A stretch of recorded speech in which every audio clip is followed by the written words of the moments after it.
Hello everyone, hope you're doing alright. I hope you're keeping sane and I hope you're keeping safe. That's not quite right, but you know what I mean. Hope everyone had a fantastic weekend. Hope you're all doing well, enjoying the football if you're watching it. Maybe we didn't quite enjoy Friday night's football quite so much as Englishmen, but well done to the Scots. I think you played really well.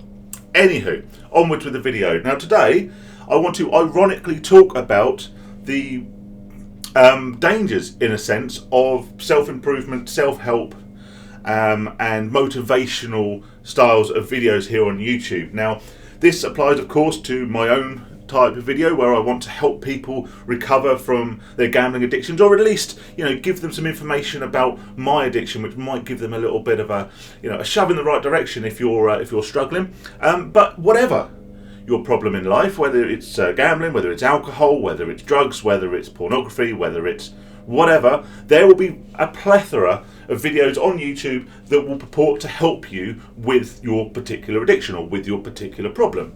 Now, alongside this, of course, there's a wave of videos that teach you how to improve your life in so many different ways. It could be improving your mental health, but it could also be more practical stuff. Do you want to improve your fitness? Do you want to improve your health? Do you want to improve your wealth? Do you want to be better with the opposite sex? Do you want to fix your car? Who cares? Do you want to be better at needlecraft? Who knows? But whatever there is, there'll be thousands and thousands of videos here on YouTube that will basically tell you can be better at this. You can achieve, you can strive for your goals, you can reach your goals, and there's nothing inherently wrong with this. There is also another type of video which I'll talk about today, which is the motivational style of video, and I think we've probably all been guilty of watching this style of video ourselves. It's normally the words of someone far smarter than myself, set to some really motivational looking backgrounds, sunsets, waterfalls, people climbing mountains, all this sort of stuff. Bit of royalty free rousing music in the background, some great captions up on the screen, and you go, yeah, makes you feel great, makes you want to get out of bed and go and do something. So why do I think there is an inherent problem with this style of video? Well, I will, of course, at this point acknowledge the irony, I suppose, borderline hypocrisy, I guess, of me talking about this. But it is a problem that I have experienced in my life too.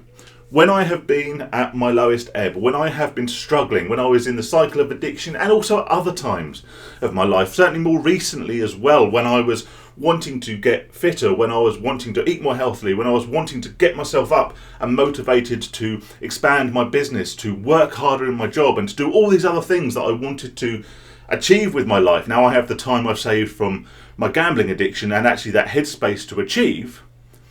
I find myself guilty of this all the time. I'll click on a motivational video on YouTube and I'll fall down that rabbit hole. And I watch video after video after video, and TEDx talks are possibly the worst for this, because you watch one and it's only 20 minutes long or whatever, and then you think, next video suggested, oh yeah, that sounds really good. 10 ways to improve your life, or 5 ways to rid your life of anxiety, or whatever. Okay, and there's some great information out there, so I'm not in any way criticising, the people who provide this advice, and I'm sure the vast majority of them, apart from those who monetize other people's advice, I'm sure the vast majority of them are well-meaning and want to share, in the same way that I do, their experiences and what has helped them. But like I say, there's an inherent problem, because these videos themselves release an element of dopamine into your brain. Now, again, like me, you may well have experienced this. You've watched a Joe Rogan video where he talks about, motivating yourself, about leaving your job, about pursuing your goals, or pursuing your ambitions, and how, by doing so, everything will eventually fall into place, and you'll be happier, and you'll be healthier, and you'll be fitter, and your mental health will improve. And you go, yeah, your brain releases a bit of dopamine, and you go, yes, that sounds amazing. So what do? You get to the end of the video and you go, yeah, I feel really good now. Do you jump out of your chair and go to the gym, or do you jump out your seat and ring your boss and tell him you quit? No, you don't. What you do is you scroll down the recommended list and you watch the next self-help video and the next self-help video, and you're getting this rush of dopamine in the same way that as gamblers we get dopamine every time we push that start button, every time the roulette wheel spins, every time the horses are under starter's orders. We get a rush of dopamine because our body and our brain is telling us that something good is now going to happen off the back of what we've done. Very quickly, as an aside note about dopamine, and I've spoken about this before, it is a much much misunderstood brain chemical. People think we get dopamine hits as gamblers because of the result of gambling. It has nothing to do with the result. The dopamine hit comes before we even start whatever gambling activity it is. It's the promise of a result. It's the promise and the anticipation of the unknown, of a potential reward. Going back, and this is an example used by someone again, far smarter than me, I think it was Jordan Peterson, who said, the reason we have dopamine is from our primal instincts. If we go out and we see a deer in a field that we can hunt, we get a rush of dopamine.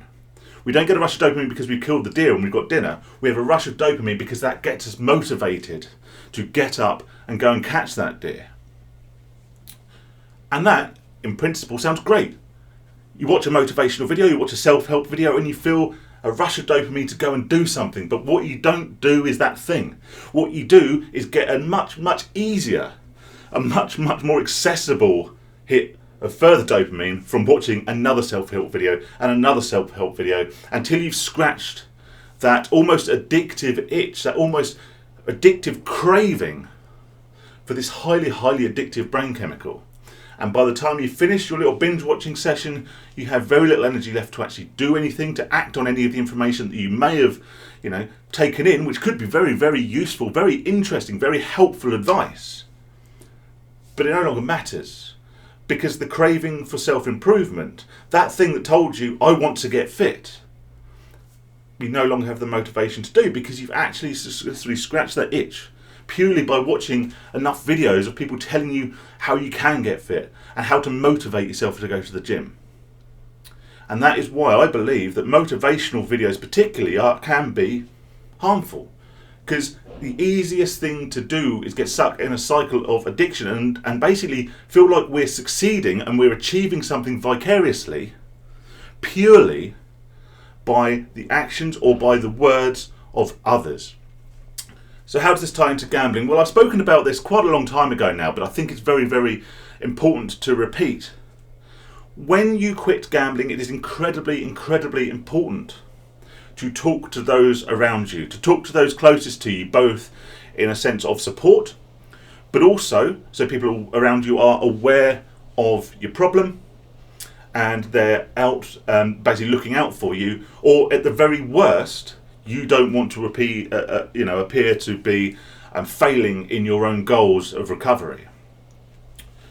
But what you should always do is talk about your problem.